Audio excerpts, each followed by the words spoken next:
Boa noite, graça e paz. Meu nome é Erlan Tostes, é um nome muito peculiar, para falar o mínimo, mas é um privilégio também porque coloca no Google, eu sou o único que aparece.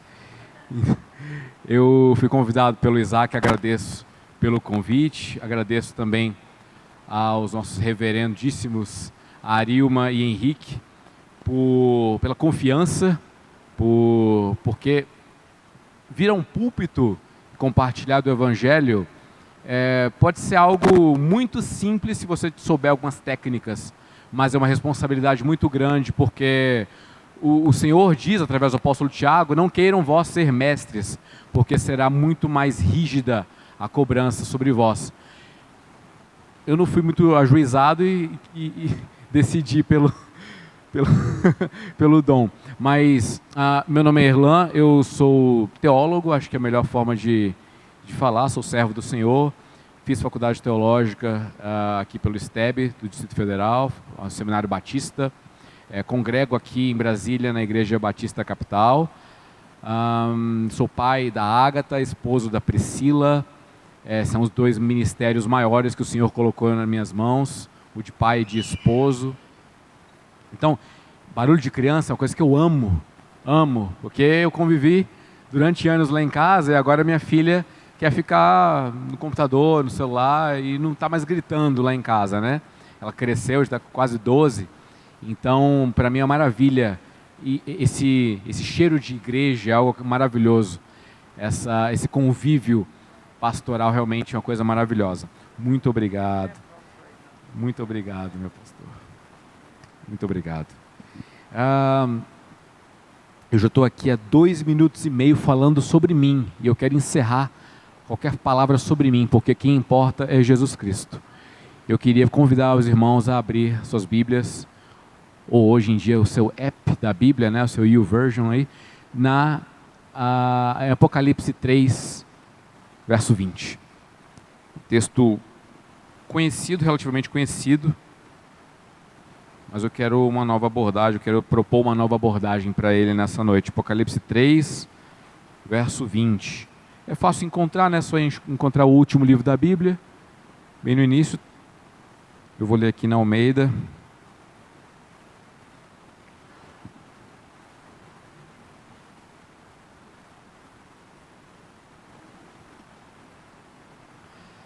É uma época muito propícia, né, para a gente fazer um congresso de santificação, de consagração, já que a gente está tendo o privilégio de ver ao vivo um avivamento em tempo real acontecendo numa igreja em um país tão secularizado como é os Estados Unidos, né? Então é muito coisa que eu só vi em livro. Eu lia muitos livros sobre avivamento e agora consegue pegar uma live no YouTube e assistir em tempo real acontecendo mais de 200 horas de oração contínuo, arrependimento, contrição, consagração ao Senhor. É uma coisa maravilhosa. E não tem motivo para não acreditar que isso pode acontecer isso aqui nessa noite. Começando aqui no Gama. Não tem por que não acreditar nisso. Apocalipse 3, verso 20. Eis que estou à porta e bato. Se alguém ouvir a minha voz e abrir a porta, entrarei em sua casa e com ele cearei, e ele comigo. Estou à porta e bato. Se alguém ouvir minha voz, entrarei em sua casa, com ele cearei, e ele comigo. Vamos orar?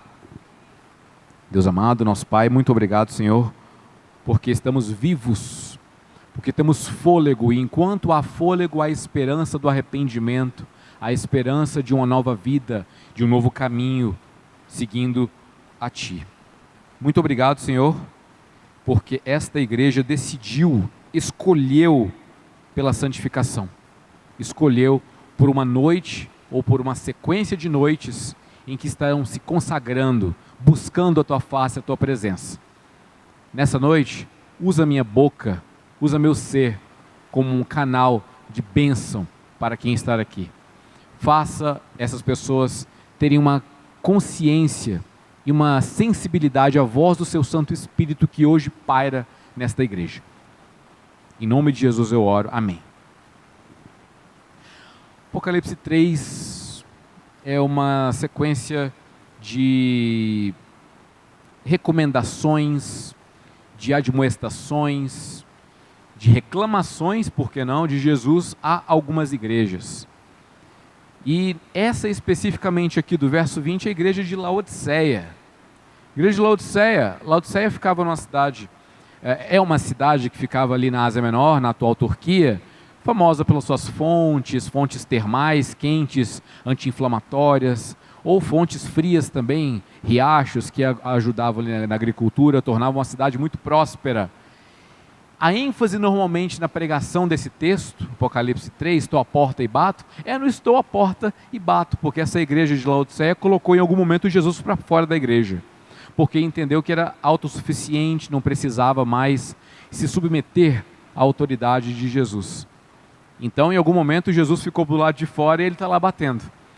E essa é uma ênfase correta, é para se falar sim sobre, se a gente volta 2 versos, Jesus está falando, dando um raio-x para essa igreja.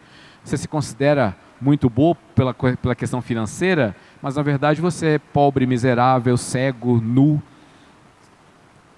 Para que serve, né, o dinheiro quando Jesus dá esse raio-x da igreja? Mas eu queria trazer uma nova perspectiva para esse texto, que está na parte 2, quando ele fala, estou à porta e bato, se você abrir, o que Jesus vai fazer? A promessa de Jesus para essa igreja, eu vou entrar, e vou ceiar com você e você comigo. Ceiar, a alimentação é uma dimensão que Deus quer participar conosco. Eu vou sustentar essas palavras, não é só uma teoria. Jesus, quando ressuscita, João 20, Jesus ressuscitou, ele escolhe aparecer para seus discípulos, ele faz o que com eles? Ele na praia come peixe e mel com seus discípulos. Jesus, ele está passando e vê um homem em cima de uma árvore, em cima de um sicômoro, de uma figueira brava, e esse homem era Zaqueu. Jesus olha para ele e fala, Zaqueu, desce depressa que hoje convém eu pousar em tua casa. Jesus entra na casa de Zaqueu, ceia com ele, come com ele. Jesus era conhecido como aquele que comia e bebia na mesma mesa de pecadores e publicanos. Jesus era conhecido como aquele que era beberrão e comilão, que estava numa festa de casamento e ele multiplica ali o vinho, transforma a água em vinho, em uma alimentação, proporcionando uma alegria para aquelas pessoas dentro do casamento. Existem metáforas alimentares na pessoa de Jesus Cristo. Ele é o pão da vida que desceu dos céus.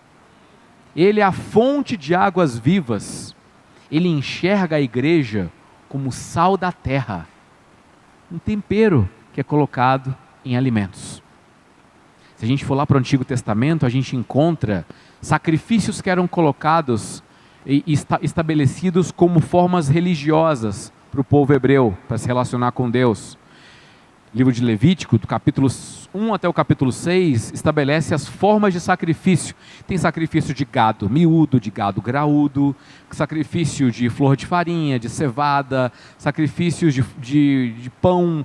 Todos os tipos de sacrifícios são relacionados a alimentos, ao cordeiro, ao carneiro, ao boi, à pomba, à rolinha. Todos os animais faziam parte da cadeia alimentar do povo hebreu.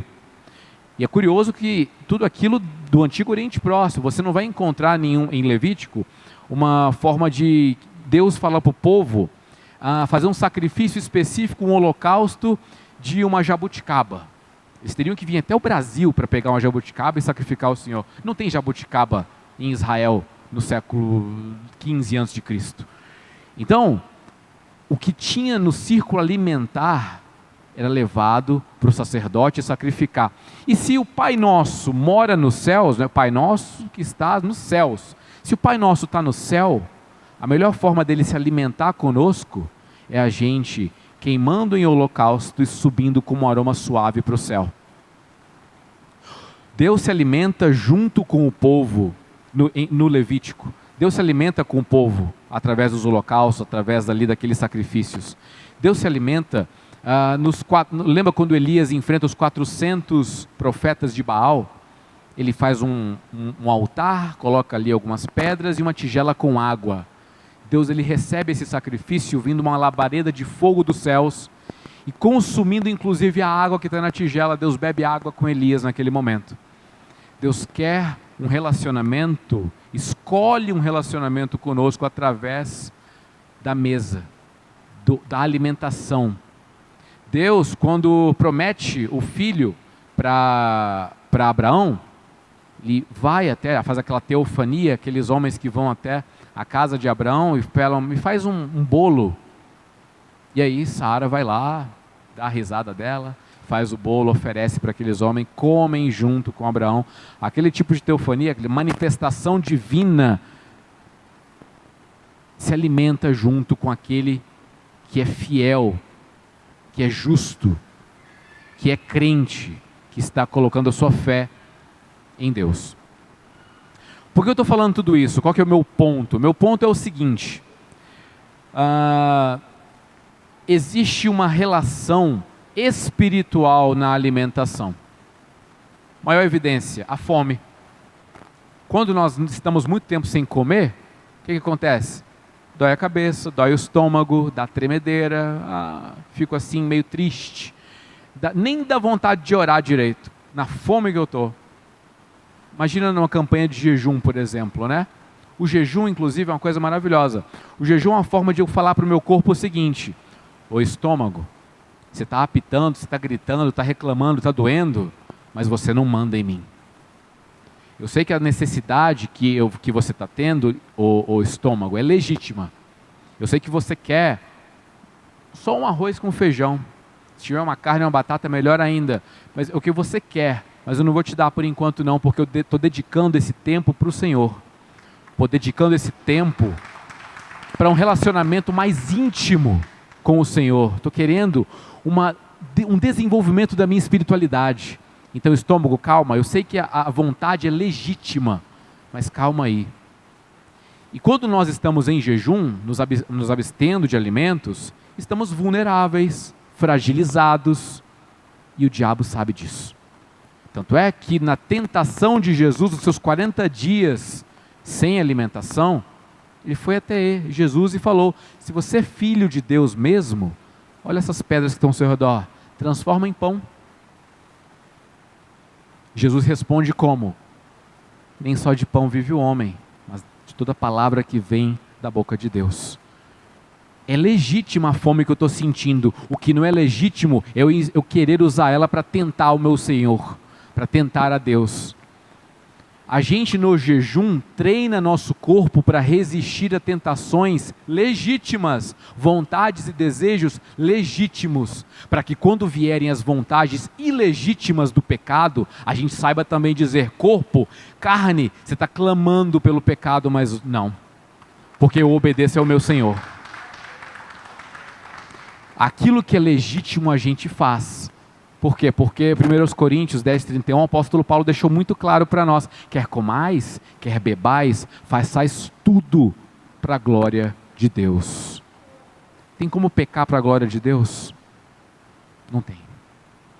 Tem como eu comer e beber sem ser para a glória de Deus, o nome disso é gula.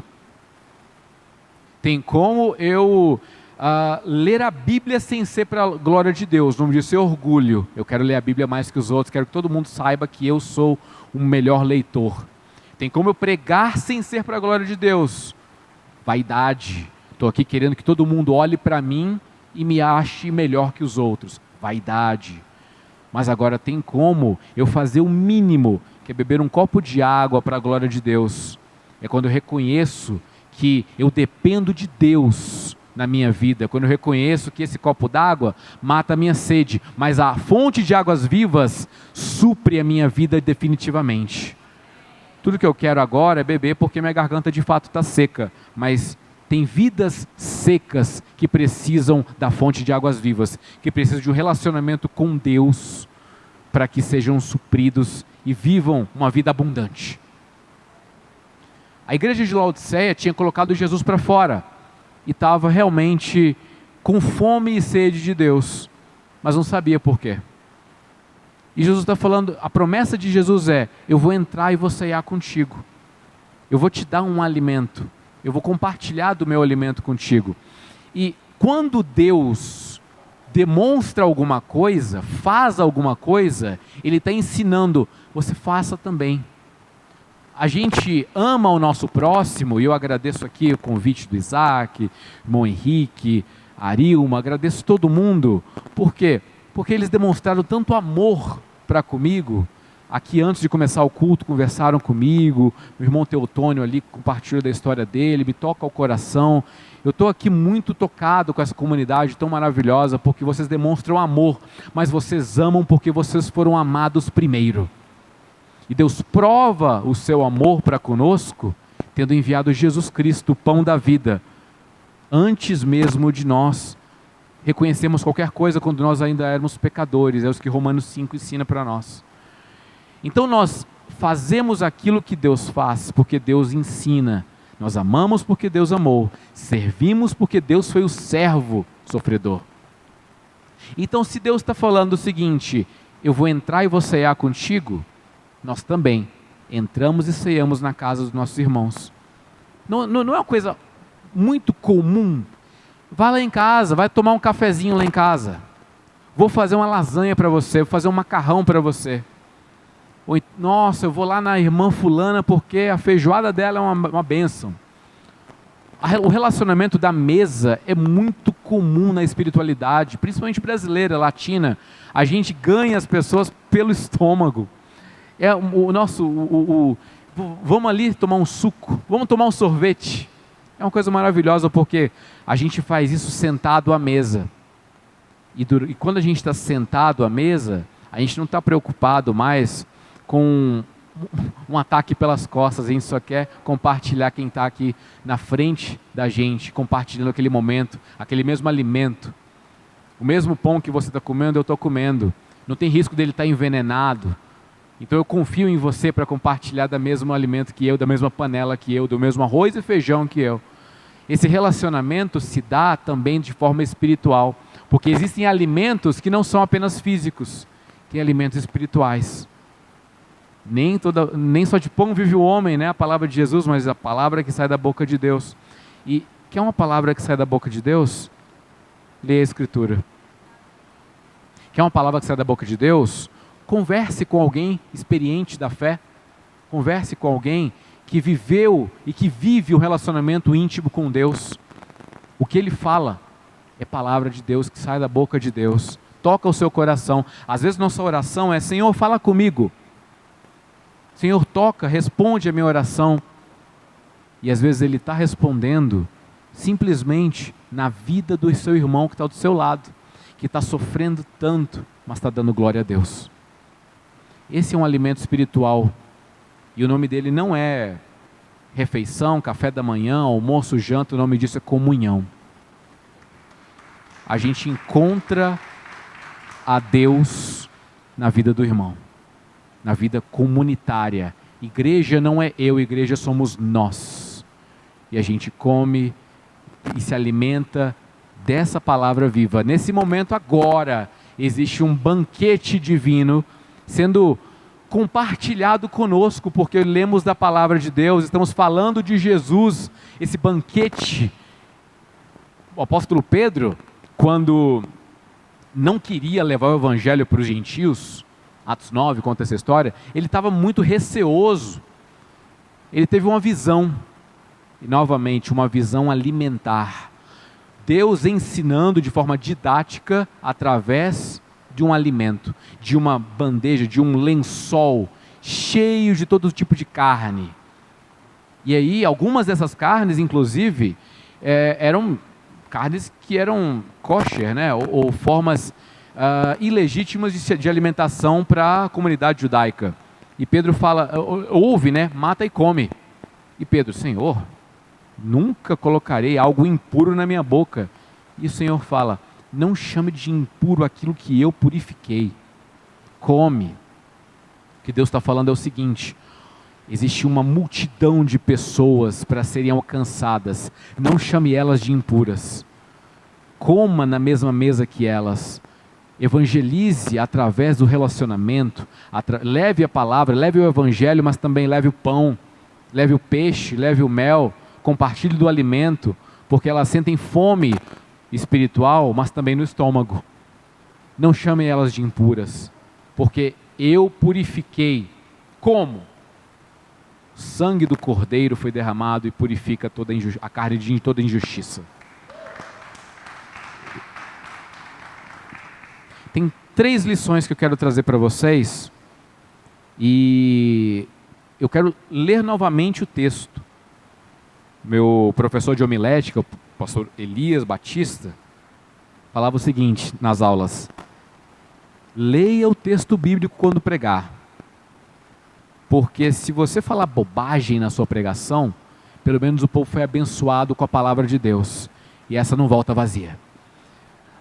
3:20, estou à porta e bato. Se alguém ouvir a minha voz e abrir a porta, entrarei em sua casa, com ele cearei e ele comigo. Tem uma forma muito simples de enxergar esse texto. Jesus está à porta e bate. Nem todo mundo ouve a batida do Senhor. Nem todo mundo ouve, nem todos os ouvidos estão sensíveis. Existem ouvidos surdos à voz do Senhor. E cabe à igreja colocar um microfone na porta, para que o mundo ouça as batidas do Senhor na porta. A igreja é responsável por levar o som da batida da porta do Senhor Jesus para todo o mundo. O nome disso é evangelismo. O nome disso é anúncio do evangelho. O nome disso é obediência, tá? Deixa o Erlan pregar. Deixa ali o apóstolo Henrique pregar. Deixa lá o Isaac pregar. Eu estou na minha mocidade, estou tranquilo aqui. O nome disso é obediência. É você colocar um megafone na porta e falar: gente, está batendo, ninguém vai atender não? Vocês que estão aí não vão atender essa porta não? É claro, numa análise sintática desse texto, Deus está batendo na porta da igreja, mas a gente consegue extrapolar isso para o mundo, porque tem muitas pessoas com o coração muito duro, um coração de pedra. Já tentou bater numa pedra? A diferença de bater numa pedra e bater na madeira? Aqui, ó, o nosso irmão estava tocando um carrom ali. O carrom não é feito de pedra, é de madeira. De madeira a gente consegue ouvir muito melhor a ressonância do som. Ali está ali o irmão que está do carrom. Na pedra, a pedra faz mal consegue ouvir. Tem muito coração de pedra que precisa ser transformado. E a gente precisa levar esse evangelho para as pessoas, para que o Espírito Santo possa transformar esse coração de pedra, duro, arenoso, para ser um coração mais receptível às palavras do Senhor.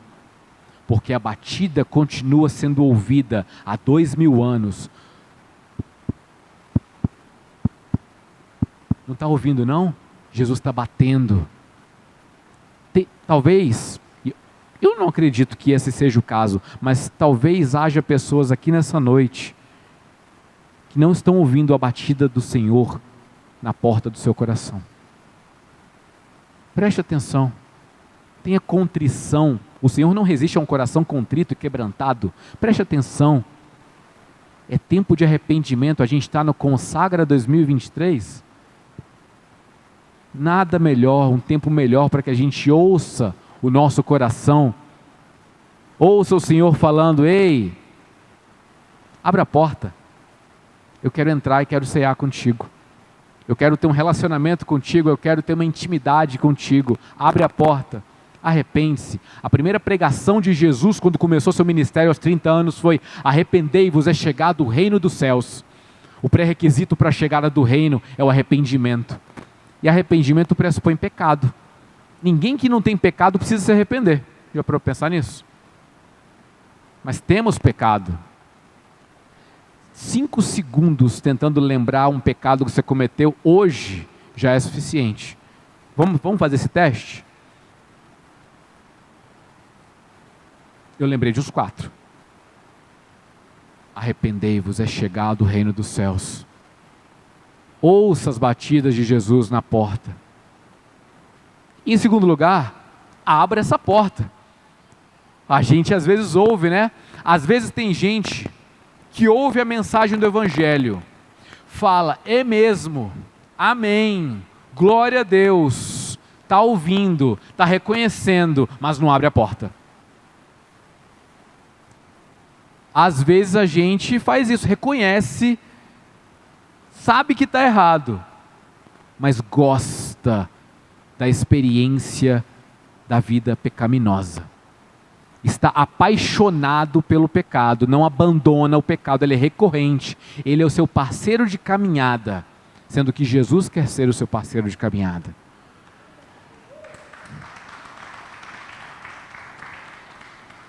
Hoje é tempo de abandono de pecado. Pecado não te leva a lugar nenhum que não seja morte. Ah, mas eu estou pecando há anos e não estou morrendo. É porque a gente não consegue enxergar a nossa vida espiritual. A gente olha no espelho a carne. Meu rosto está bonito, meu cabelo está lindo, né? Só o olho que não dá porque o óculos corrige a vista. Mas Jesus fala isso dos fariseus, que por dentro está podre, sepulcro caiado. É uma forma de falar que é um caixão colocado cal por fora para não feder, para ficar bonito, para ficar bem brilhoso, mas se você abrir, está podre, fedido, insuportável. De novo, eu não estou aqui para condenar ninguém, né? Isso é João 3,17, o Filho do Homem não veio para condenar, mas a mensagem pressupõe arrependimento. A mensagem do Evangelho, arrependa-se, largue essa vida pecaminosa, abra essa porta do seu coração. Sabe por quê? Porque é muito melhor cear com Jesus do que cear sozinho. A gente pode até come aqui os manjares que o Deus, o nome disso é graça comum, Deus derrama sobre nós bênçãos. A vida é uma bênção, e a vida está tanto para o justo quanto para o ímpio. Prosperidade é uma bênção, mas o ímpio prospera tanto quanto o justo. A saúde é uma bênção, mas o ímpio tem tanta saúde quanto o justo. Mas é muito melhor desfrutar da vida, das oportunidades, das bênçãos, da saúde com Jesus do que sem Ele.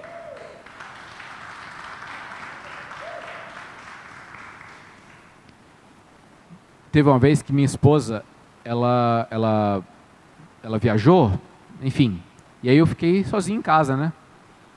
E aí o que aconteceu? Fiquei comendo sozinho, uma semana ali, né? Pior coisa que tem, a gente está no relacionamento e não tem a pessoa que a gente ama para poder comer junto. É o momento ali da gente compartilhar alguma coisa, compartilhar como é que foi o dia, experiências, enfim, fazer coisas de casal. Aí sem ela, bate aquele desânimo, a gente às vezes tenta botar um joguinho no celular, assistir uma série, fazer alguma coisa, mas bate o desânimo, bate ali aquela solidão. Agora imagina passar uma vida inteira sem um relacionamento maior que a gente pode ter, que é com o nosso Deus Criador. É tão triste. E existem pessoas que não sabem que é possível viver uma vida sem a solidão, sem a solitude, sem aquele momento solitário. É possível viver uma vida com o Espírito Santo porque Ele habita em nós. Olha que maravilha, você vai parar para pensar isso. Deus muda de endereço. Deus morava em um tabernáculo. Ele pede para ser construído em Êxodo um tabernáculo móvel, uma tenda, né, com todas as configurações que ele coloca ali em Êxodo. E ele habita naquela tenda do encontro. E aí existe uma forma de se achegar a Deus na tenda do encontro. Moisés tinha o privilégio de ir lá e encontrar a Deus. Acontece que Em determinado momento, Deus muda de endereço, não é mais um tabernáculo, agora é num santuário. Deus fala para que Davi construa, na verdade Davi tem muito sangue na mão, quem vai construir é Salomão, seu filho. E Salomão constrói um santuário, agora não é mais móvel, é um templo fixo em Jerusalém, suntuoso, maravilhoso. Deus mudou de endereço, teve que ir lá no site dos Correios, mudar o CEP dele, colocou agora um novo CEP que é no santuário. Então, Deus habitava no Santo dos Santos. E o sacerdote, o sumo sacerdote, ia lá espiar o pecado do povo. Só que o que aconteceu? Século VI a.C., há uma invasão babilônica em Jerusalém. Destruição total daquele santuário. Pilhagem, arrancaram todo o ovo, madeira, tudo que era bonito, maravilhoso, suntuoso, acabaram, destruíram a casa de Deus. O que aconteceu? Obviamente, houve um segundo templo que foi construído com Herodes e tal, mas ali, acho que foi só uma tapera, que Deus não habitou ali não. Mas Deus, no dia de Pentecoste, teve que ir lá no site dos Correios mudar o CEP dele de novo, porque ele passa a habitar em cada cristão, em cada pessoa que estava ali habitando, no cenáculo, o Espírito Santo desce. E cada um aqui nessa noite é templo e morada do Espírito Santo. Não estamos sozinhos, não estamos ceando sozinhos. Quer comais, quer bebais, façais tudo para a glória de Deus. A gente come e bebe acompanhado do Espírito Santo. A gente vive uma vida nos alimentando com Deus, nos alimentando de Deus, nos alimentando para o Senhor. Em terceiro lugar, já para finalizar, meu professor de homilética, também pastor Elias, falava o seguinte: se você sentir que o povo está absorvendo o que você está falando, procura terminar o mais rápido possível, para você não estragar. Vou de novo, vou obedecer meu professor. Em terceiro lugar, Elias Batista, lá de Sobradinho,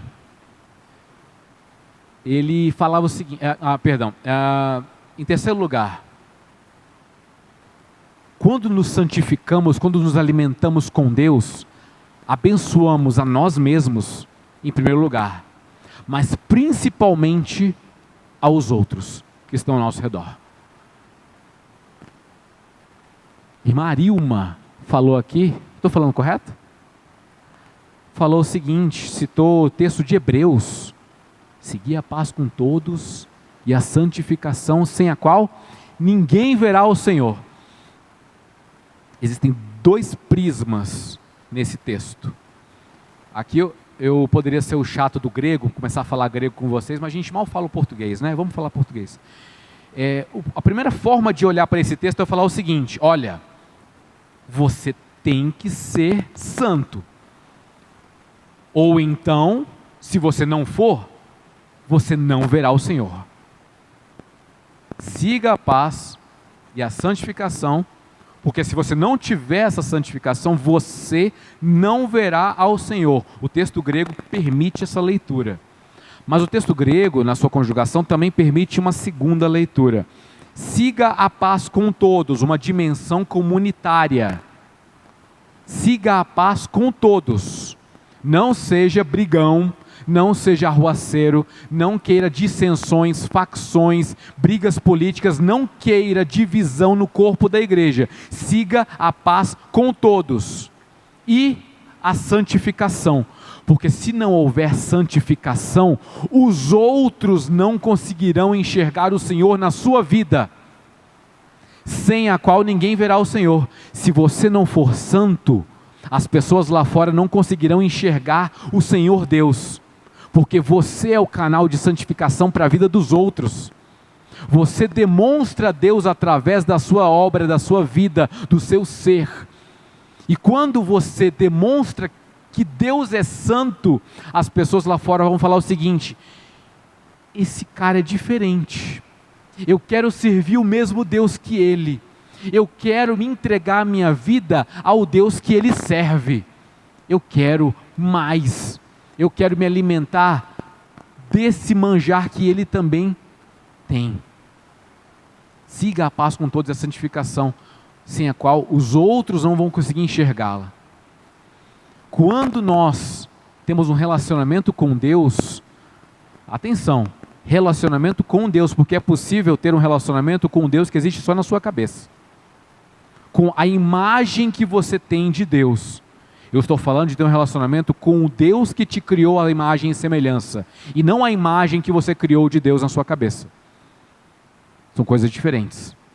Tem muita gente que cria um ídolo, chama ele de Deus e diz que serve a ele, dá até glória e aleluia para ele, mas não é para o Deus verdadeiro. E Mateus 25 ensina isso para a gente. Jesus fala que no último dia vai ter pessoas que vão chegar até ele e falam: Senhor, em teu nome eu expulsei demônio, fiz sinais e maravilhas.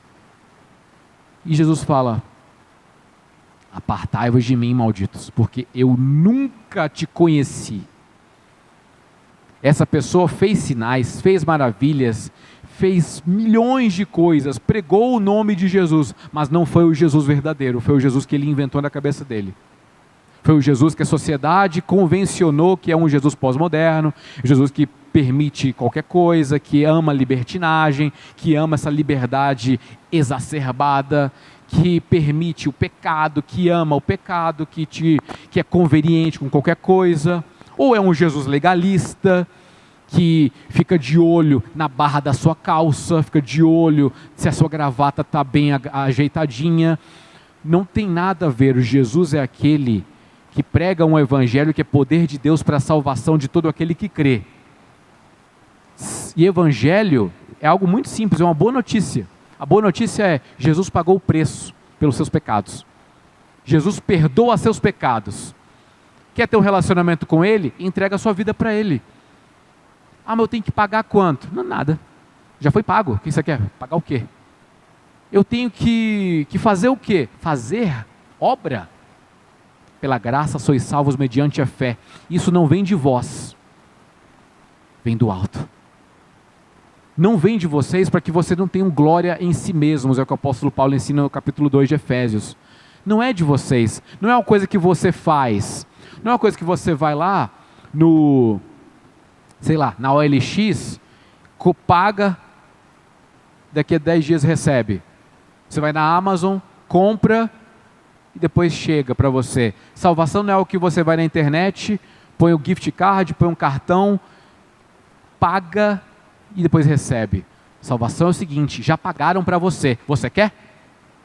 Já pagaram. E o custo não foi dinheiro, não foi gift card, não foi cartão de crédito, débito, foi sangue. Sangue do Cordeiro comprou sua vida e a minha vida. Você quer? O convite está aqui aberto. Temos uma semana de santificação, temos uma coisa que é comum nas igrejas de matriz protestante, que é: chega na época do carnaval, o pessoal tudo está querendo satisfazer os desejos da sua própria carne, alimentar a sua própria carne, a gente alimenta o nosso espírito. E nesse momento estamos nos consagrando, e nesse momento a oferta está clara para todo mundo que está aqui, ou que posteriormente vão conseguir ver nessa pregação.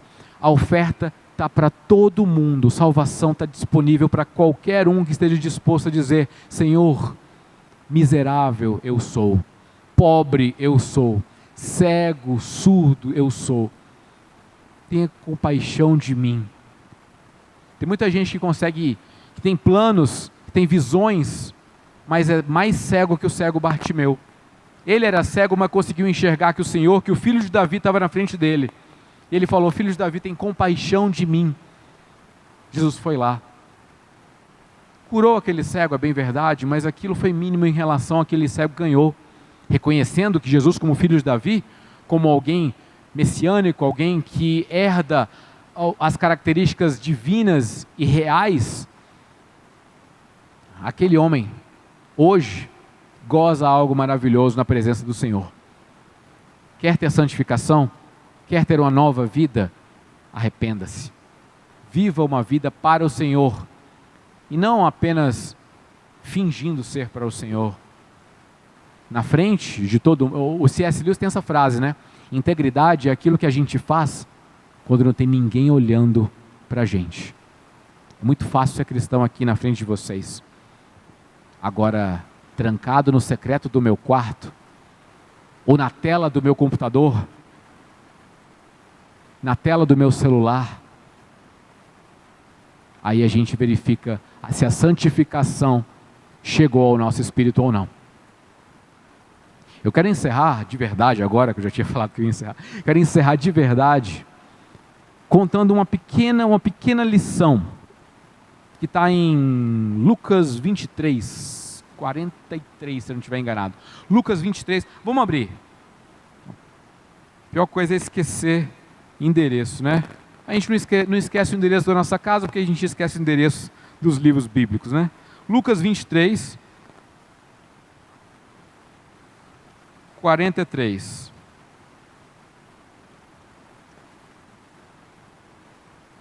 Olha, eu acertei, é aqui mesmo.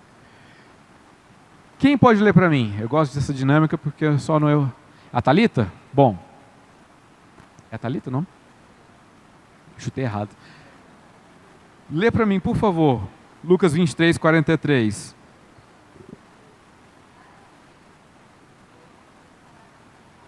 Olha que bênção. Contexto: Jesus na cruz, já crucificado. Tem dois malfeitores, né? A gente chama de ladrão, a palavra grega é kako, né? Não é bem malfeitor, não é bem ladrão, né? É qualquer criminoso. Tem dois criminosos ao seu lado. Um deles fala: se você for filho de Deus mesmo, sai dessa cruz, salva-te. É o que o James Edwards, no comentário de Lucas, fala que é a quarta tentação de Jesus. Satanás tentou Jesus 3 vezes. E na quarta usou a boca do malfeitor da cruz ali, do criminoso, para falar: sai aí, ó, demonstra que você é o filho de Deus mesmo, sai dessa cruz, você mesmo se salva. Jesus: não. Tá maluco? O segundo fala o que para ele? Repreende, né? Olha, a gente está aqui porque a gente merece, mas ele não cometeu crime nenhum. Senhor, quando entrares em teu reino, lembra de mim, tá bom? E Jesus fala o que para ele? O que a Miriam, você tem? Acabou de ler. Hoje eu te digo, né? Verdadeiramente eu te digo, né? Jesus fala: amém, amém. Hoje mesmo você vai estar comigo no paraíso. A palavra paraíso não é uma tradução, é uma transliteração. Qual que é a diferença? A palavra amém. A palavra amém é uma transliteração, porque eu pego do original hebraico e jogo para o português e coloco lá. A palavra paraíso, ela vem do grego paradeison, que significa, quem sabe o que significa? Paradeison, a palavra grega paraíso. Pouquíssimas pessoas. Por quê? Porque a gente lê em português a palavra paraíso. Paraíso não é céu, não é reino de Deus, não é lugar de maravilhas. A palavra paraíso é literalmente jardim. Quando na tradução dos 70, né, a Septuaginta, a tradução do hebraico para o grego, eles vão traduzir que o Senhor Deus plantou um jardim ao oriente do Éden e lá colocou o homem, em Gênesis 2, eles traduzem jardim para paradeison, paraíso. Quando fala de jardim de delícias, paraíso. Quando o apóstolo Paulo fala em 2 Coríntios que ele não sabe, um homem não sabe se no corpo ou no espírito subiu ao céu e estava no paraíso. Jardim. A mesma palavra que é usada para jardim é usada para paraíso. Jesus está falando o seguinte: hoje mesmo eu te encontro no jardim. Daqui a pouquinho a gente se vê no jardim. Jardim é um local de plantas, árvores. A palavra jardim, quando é usada na Bíblia, a gente já remete imediatamente ao jardim do Éden. O jardim que nós fomos expulsos quando tínhamos uma comunhão com Deus, depois foi quebrada com a queda, né, com o pecado original. Saímos do jardim e nós começamos a criar nossos próprios jardins, nossos próprios paraísos. Seja em Sodoma e Gomorra, quando Ló encontra aquela paisagem verde e fala para Abrão na época, fala para ele: olha, vai para a esquerda que eu vou para a direita, eu vou para aquela campina verdejante, os jardins de Sodoma e Gomorra. De novo, paradeison, jardim, paraíso, eu vou para aquele paraíso. Criamos nossos próprios paraísos. e nos alimentamos das árvores, das frutas que nós mesmos plantamos, não da árvore da vida que está lá no Jardim do Éden, mas das árvores que nós plantamos.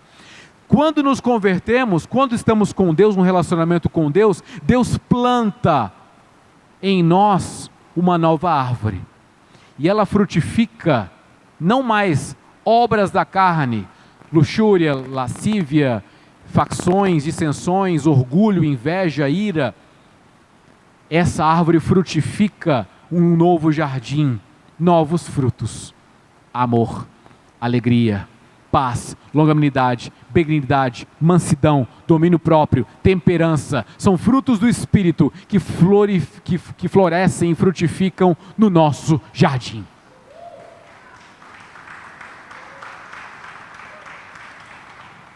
Deus está convidando agora cada um de nós a uma nova ceia.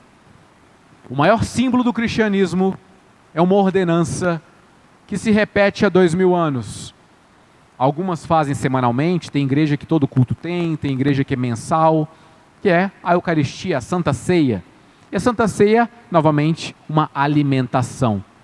Comemos do corpo de Cristo, bebemos de seu sangue, temos parte com Ele, temos uma substância com Ele.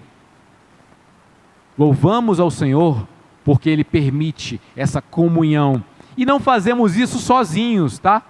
Um dos grandes problemas que a pandemia trouxe foi esse tal do culto online, que cada um na sua casa faz a sua própria reunião. Igreja é coletiva, é compartilhamento, é olho no olho, é abraço, é calor humano, e a gente ceia participando de uma alimentação coletiva. Tomar e partir. Quando Jesus fala para partir o pão, é partir e entregar para o outro. É o que, ó, entregando o pão, um pedacinho para o outro e comendo. É a festa ágape, descrita em 1 Coríntios 11. Ou em Judas capítulo 1, as festas que existem. São vários textos que vão demonstrando uma celebração coletiva. Deus está nos chamando para uma alimentação, para uma ceia coletiva. Individual? Não. Coletiva. Eu dependendo de você, tem uma musiquinha antiga, eu dependo de você, você depende de mim, e nós dependemos de Cristo até o fim.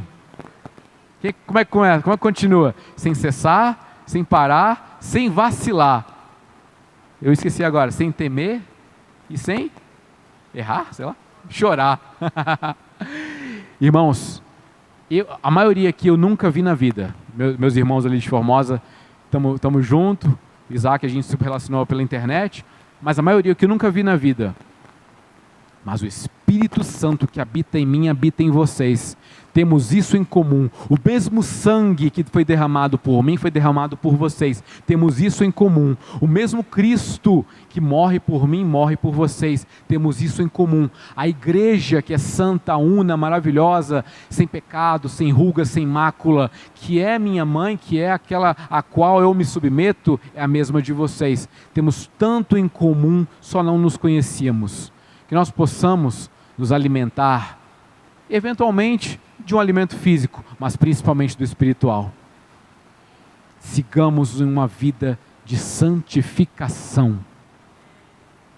E ela serve para mim, obviamente, o maior beneficiado sou eu, mas também para os meus irmãos. Eu me santifico para que eu possa santificar os meus irmãos. Vamos seguir esse exemplo?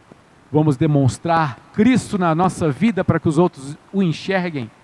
O apóstolo Paulo fala, eu imito a Cristo, então pode me imitar. Sede, pois, meus imitadores, como eu sou de Jesus. Alguém aqui tem essa ousadia de falar isso? Está difícil imitar Jesus? Imita a minha vida. Me imita. Eu sei o Deus que eu sirvo. Vamos nos santificar. A gente começa esses 3 dias, acredito, de congresso aqui, convidando a uma santificação real, a um arrependimento, a uma vida comunitária, a uma vida cristã, a uma nova vida, a única vida possível, a vida no Espírito. Vamos orar? Oh Senhor Deus amado, muito obrigado meu Pai, obrigado Senhor, obrigado. Novamente, eu pedi, Senhor, uma sensibilidade, eu pedi no início do culto, para que nós pudéssemos ouvir Tua voz. E quem tem ouvidos, ouça o que o Espírito Santo diz às igrejas. Nós temos ouvido, Senhor. Fala conosco. Às vezes o Senhor fala bem baixinho, porque a voz do nosso coração está gritando muito alto. As angústias estão gritando muito alto. A turbulência da vida está gritando muito alto. E cabe a nós só prestar atenção ao que o Senhor está falando bem baixinho no nosso coração. Ei, eu estou à porta e bato. Abre ela para mim. Eu quero cear contigo. Eu quero te dar do manjar espiritual. Eu quero te dar um banquete. Não é o que o salmista fala? Prepara diante de mim uma mesa na presença dos meus inimigos. Unge minha cabeça com óleo. Meu cálice vai transbordar. Por quê? Porque certamente a bondade e a misericórdia do Senhor vão me acompanhar, não somente hoje, mas todos os dias da minha vida, porque eu habitarei na casa do Senhor todos os dias. Eu habito na casa do Senhor todos os dias, porque eu sou a casa do Senhor todos os dias. Oh Senhor, aviva nosso coração. Não é só lá em Asbury, nos Estados Unidos, que está tendo um avivamento, é hoje também aqui no Gama. Aqui na Betel está havendo um avivamento, começa hoje, pela decisão do nosso coração de te receber, de abrir a porta do nosso coração e de ceiar contigo, Senhor. Ceia conosco, Senhor. Compartilha do teu manjar conosco. Eu quero tomar um café contigo, Senhor. Eu quero um pão com manteiga contigo. Eu quero só o que o Senhor tem. O que o mundo me oferece como alimento, pode até cheirar bem, pode até ter uma visão, esteticamente ser muito bonito, apetitoso, mas está podre. E eu não quero o que é podre, Senhor. Eu não quero para minha filha o que é podre, eu não quero para minha esposa o que é podre, eu não quero para meus irmãos o que é podre. Eu quero que o Senhor compartilhe do teu manjar, do teu banquete conosco, para que a gente possa se alimentar da melhor maneira possível. A gente possa ter vida e vida em abundância contigo. Mostra para a gente, Senhor, o caminho da paz. Acalma o nosso coração. A paz que excede todo entendimento, que não é como a que o mundo nos dá, mas ela vem do alto. Sabe o que eu quero, Senhor? Eu quero estar sendo sustentado pelo Senhor, quero que codornas caiam dos céus para que eu possa me alimentar. Eu não quero ferir uma rocha para beber uma água. Eu quero só falar para ela, e a rocha me dê a água e eu beba. Eu não quero uma rocha de águas amargas como em Mara, nem uma rocha quebrada como em Meribá. O Senhor é a fonte, o Senhor é a rocha sobre a qual eu construo a minha casa. O Senhor é a fonte de água viva que me dá água. Cuida de nós, Senhor. Cuida. E eu quero me permitir ser cuidado por Ti. Não é pelo meu esforço. E na verdade, que esforço, que cansaço. Se toda a minha angústia foi jogada fora.